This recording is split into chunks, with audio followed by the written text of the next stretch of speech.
Hi, I'm Lorne, and today I'd like to explore something that affects every leader. Now, that's whether you're a leader of a Fortune 500 company, team, or a community organization, a family, or simply leading your own life's journey. So here's a provocative question to get us going. What if your greatest leadership obstacles aren't external challenges, but internal patterns that you've developed over decades? So that's what we're going to be exploring today. If you like this, remember you can subscribe, like, comment, and share. So we're going to explore 3 powerful saboteur patterns that might be limiting your effectiveness as a leader in all areas of your life. And I'm going to introduce you to the 3-dimensional transformation approach that I use that can help you to break free from some of these limitations.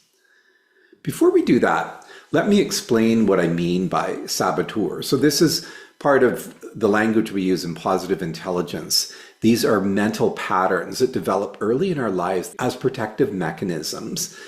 They helped us to navigate challenges and to succeed, which is why they're so persistent. They worked until they didn't. What's fascinating is that the very same patterns that help you to achieve the success you have likely now limit your leadership impact and personal fulfillment. And here's an important point. Leadership just doesn't happen in the boardroom. You are leading when you guide your family through decisions, when you influence your community, when you mentor others, and even when you're making choices about your own path forward. So these saboteur patterns affect all dimensions of your leadership. Let's look at the 3 common saboteurs that I frequently encounter when I'm working with midlife professionals. The first one is the hyperachiever. So this hyperachiever saboteur is constantly pushing for more accomplishment, creating an endless treadmill of achievement without satisfaction. Personally, this might look like turning your family vacations into productivity projects. One client said that when they were on the beach, he was mentally calculating how to maximize the return on investment on the vacation by how many activities that they could fit in the next few days.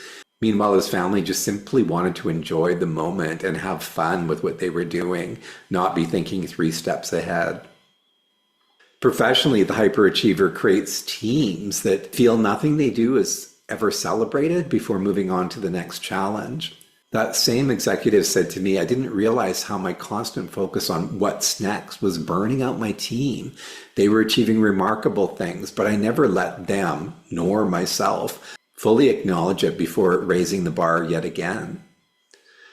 This saboteur doesn't just impact your work life. It affects your ability to be present in all leadership contexts. Whether you're leading a team meeting or a family dinner, the hyperachiever keeps you focused on what's next rather than what's now. Now let's explore the controller. The controller saboteur convinces us that our approach is inherently superior, leading to micromanagement and frustration for everyone involved. In personal leadership, this might look like reorganizing the dishwasher after your partner has loaded it because you are convinced that your method is much more efficient. What you think is helpful optimization actually communicates that others' efforts aren't good enough. In professional context, the controller creates a culture where team members stop bringing creative solutions forward. As one executive realized, people would just wait for my instructions rather than take initiative. I was mystified why a team of such brilliant people seemed incapable of independent thought until I realized I'd trained them that their ideas would always be overridden by mine. That's profound insight. Whether you're leading a corporate team or a volunteer committee, the controller saboteur erodes trust and stifles the collective wisdom that can lead to breakthrough solutions. Now let's explore hyper-vigilant. So the hyper-vigilant saboteur constantly scans for potential problems, dangers, risks, creating an atmosphere of caution that stifles growth and exploration. In family leadership, this might manifest as saying, be careful to your children dozens of times a day. And in doing so, you're unwittingly teaching them to approach life from a place of fear rather than curiosity. So think of that. In professional leadership, the hyper-vigilant creates exhaustive review processes that slow in innovation and outputs. I worked in an organization that was riddled with layers of approval for any project that we wanted to move forward. And often by the time that the approval was finally granted, the time had passed. The desire to protect the organization actually ended up hindering much of it and kept us from being at the forefront in our sector. These saboteurs affect your community leadership too, making you hesitant to explore new approaches that might revitalize your neighborhood, religious organization, or volunteer group, whatever you might be involved in. The three-dimensional approach is something I want to introduce you to. So how do we break free from patterns that limit our leadership across all dimensions of our life? In my work with midlife leaders, I found that lasting transformation doesn't just come from understanding these patterns intellectually. And frankly, this is the challenge and the problem with a lot of our change work. It's intellectual. It's not deeply integrated. So using this integrated three dimensions of intelligence, we will achieve more. So mental fitness is the first one. And this is about recognizing saboteur patterns in your thinking and developing the mental muscles to choose different responses. You can do that. The next is physical knowing. So accessing your body's wisdom to detect and interrupt saboteurs before they hijack your actions. The body often knows you're in saboteur mode before your mind does. That's how powerful this thing is. So we want to connect to it. The last one is vital intelligence. And this is about connecting with deeper purpose and meaning that transcends saboteur concerns. This is your access to wisdom, creativity, empathy, and clarity. Deep, deep knowing. What makes this approach powerful, it works across all leadership contexts. The same practices that help you respond more effectively in the boardroom will definitely transform how you show up for your family at the dinner table. As one participant shared, for years I understood intellectually that my controller saboteur was problematic, but it wasn't until I learned to feel the physical tension it created and connect with my deeper purpose that I could actually change that pattern, not just understand it. Again, powerful. Let me share with you now a simple practice that you can implement immediately in any leadership context. This is the 2-minute PQ rep, and I'm going to invite you to do it now. When you notice yourself in saboteur mode, this is what we're going to have you do.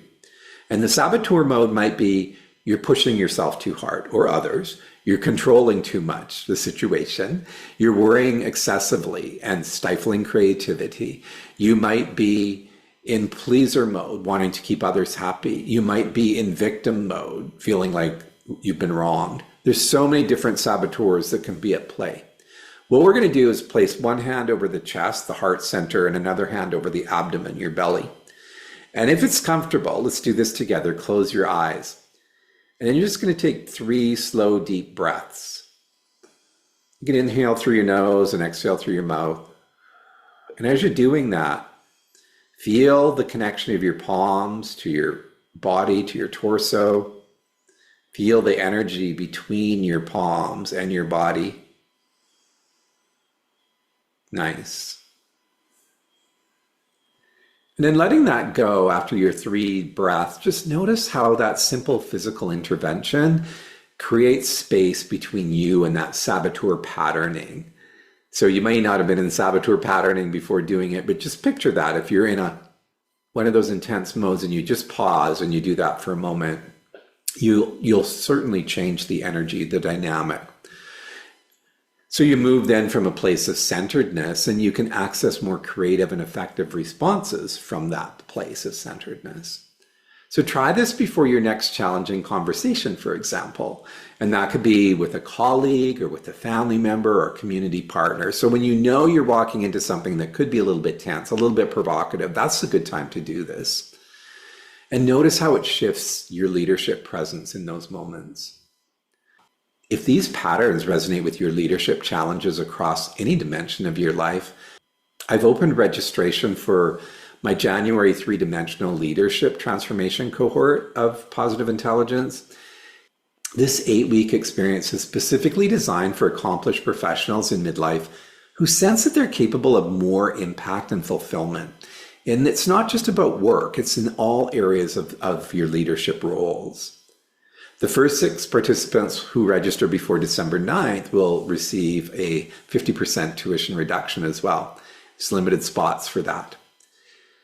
You'll find links in the description also to learn more about the January cohort and to schedule a brief consultation to explore if it's a right fit for you.